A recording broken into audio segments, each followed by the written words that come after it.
Tak hanya di Bekasi, Jawa Barat, sebelumnya kontroversi pagar laut yang dinilai merugikan nelayan ditemukan di Tangerang, Banten. Wahana Lingkungan Hidup Walhi mencurigai pemagaran laut di Tangerang, Banten sepanjang 30 km merupakan bagian dari proyek reklamasi. Menurut Walhi, pemerintah tidak mungkin tidak mengetahui keberadaan pagar laut itu. Walhi meminta para pihak yang membangun pagar laut mestinya diberi sanksi hukum. Pagar bambu di Tangerang ini kami sangat berkeyakinan ini untuk reklamasi. Jadi laut ini akan dipagar. Dulu dia menjadi bagian dari Giant Sea Wall ya. Agak aneh menurut saya ketika unsur pemerintahan menyatakan tidak tahu terhadap proyek ini. Justru kalau ada bagian dari pemerintahan yang menyatakan tidak tahu terhadap ini dan dia berwenang terhadap proyek ini, saya justru curiga mereka menjadi bagian dari proyek ini. Orang yang membangun pagar ini seharusnya mendapatkan konsekuensi hukum. Di tengah pengusutan sosok di belakang pembuatan pagar laut, kelompok yang mengaku bernama Jaringan Rakyat Pantura mengklaim telah membangun bambu sepanjang 30 km di Laut Tangerang. Kelompok ini mengatakan dana pembangunan berasal dari swadaya masyarakat sebagai upaya untuk mengurangi abrasi. Sebenarnya bukan nelayan menancapkan bambu, tapi memang swadaya.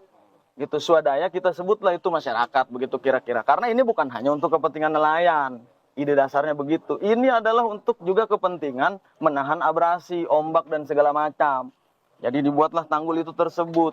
Seiring berjalannya waktu, ditumbuhi ternyata oleh kerang hijau. Lalu diberi waring untuk membudidaya udang dan segala macam. Ini kan kemudian menjadi tambahan. Kita lihat nggak ada yang mentok-mentok tuh perahu orang yang bernelayan, tidak ada. Namun hal berbeda justru disampaikan nelayan Desa Ketapang, Kecamatan Mauk, Tangerang. Mereka mengaku resah dengan adanya pagar laut tersebut. Masyarakat setempat sudah melapor kepada pihak terkait dan berharap agar pagar laut segera dicabut. Sangat mengganggu, Pak. Mengganggunya itu seperti apa, Pak? Ya, lalu lintas keluar masuknya nelayan, Pak. Kira-kira nih pagar bambu ini sudah berapa lama, Pak? Sekitar 4 bulanan yang lalu. Dan ini pagar bambu ini sebenarnya udah ada laporan dari masyarakat atau nelayan belum, Pak? Laporan udah kayaknya udah ada survei tapi tidak ada tindak lanjut. Dalam kasus polemik pagar laut ini, kelompok usaha Agung Sedayu membantah terlibat dalam pembangunan pagar laut ilegal di perairan Tangerang, Banten. Dalam rilis tertulisnya, Agung Sedayu menyebut pagar laut itu merupakan hasil inisiatif dan swadaya masyarakat serta akan dimanfaatkan masyarakat sebagai tambak ikan. Kementerian Kelautan dan Perikanan telah menghentikan pengerjaan pagar laut tanpa izin di Tangerang, Banten. Dalam kasus ini, KKP masih mendalami siapa penanggung jawab proyek sepanjang 30,16 km ini yang menyebabkan kerugian bagi warga sekitar. Tim Liputan, Kompas TV.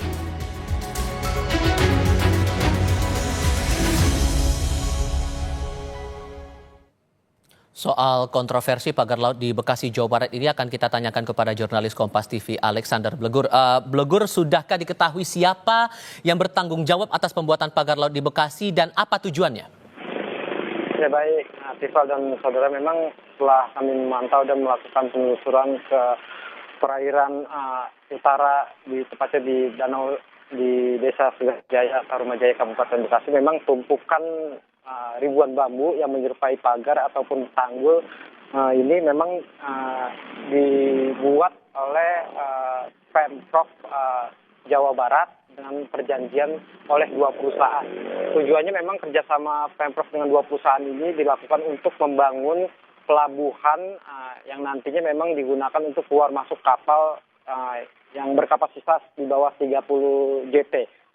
Dan juga memang saat ini dari Ahmad Kurniawan, Kepala UPTD Pelabuhan Perikanan Muara Ciasem, Dinas Kelautan dan Perikanan Jabar, mengatakan keberadaan ribuan batang ini memang kerjasama dengan dua perusahaan, yaitu PT Tunas Ruang Pelabuhan Nusantara atau TPRN dan juga Mega Agung Nusantara Man, di mana memang ada dua tanggul di sisi kiri dan sisi kanan, di mana perusahaan TPRN berada di sebelah kiri dan perusahaan MAN ini memang ada di sebelah kanan. Jadi memang pembangunan tanggul di kiri kanan ini memang dijadwalkan atau diprediksi dibangun dengan memanjang sekitar 5 km. Namun memang pembangunannya saat ini baru berjalan sekitar 2 km. Adapun memang perjanjian antara Pemprov Jabar dengan kedua perusahaan ini dilakukan sejak tahun 2003 lalu. Dan memang direncanakan selesai semua untuk pembangunan pelabuhan dan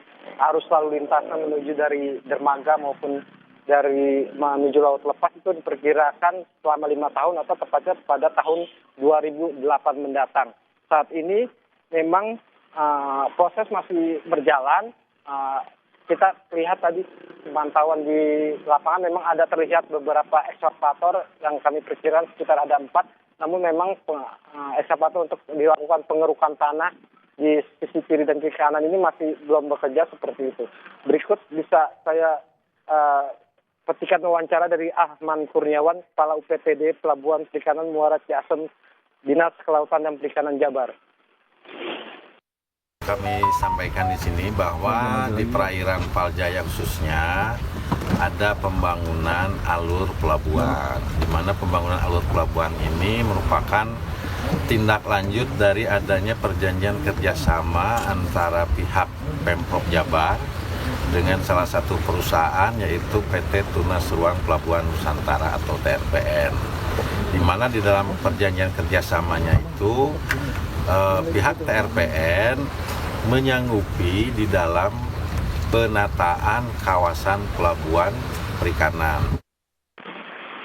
Ya, memang anggaran untuk pembangunan pelabuhan Paljaya khususnya di Desa Segarajaya, Tarubajaya, Kabupaten Bekasi ini menganggarkan sekitar untuk pembangunan pelabuhan ini sekitar 100 sampai dengan 200 miliar. Dengan rincian ada 3 fasilitas pokok yang memang berada untuk masuk dalam pelabuhan ini. Yang pertama yaitu fasilitas pokok seperti pelabuhan dan arus lalu lintasnya, juga bongkar muat untuk kapal serta kolam labu ataupun dermaga serta mercusuar.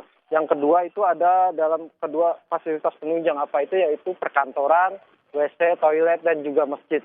Dan yang ketiga fasilitas fungsional, di mana ini seperti tempat pelelangan ikan dan menaikkan turunkan hasil tangkapan ikan bagi nelayan. Sementara itu dari sisi yang nelayan sekitar memang menganggap bahwa kami yang temui tadi bahwa mereka belum mendapatkan sosialisasi dari pihak terkait. Karena memang mereka membuat adanya dampak dari pelabuhan ini, selain bahan bakar yang memang menambah, juga hasil tangkapan ikan ini mereka berkurang karena memang adanya pembangunan yang ikan yang ada di lepas pantai seperti itu. Dari Kabupaten Bekasi, Jawa Barat, Alexander Blegur. Terima kasih untuk laporan Anda.